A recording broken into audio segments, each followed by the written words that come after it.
Ang hot take ko is, dapat hindi pinapatayaw ng tumba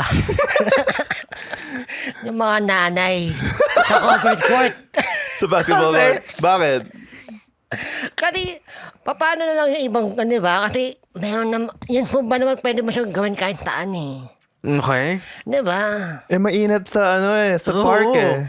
Kaya Gusto ako na lang- nag-exercise eh. Mapagpawisan ka, tapos kailangan mo ng shade, kailangan mo.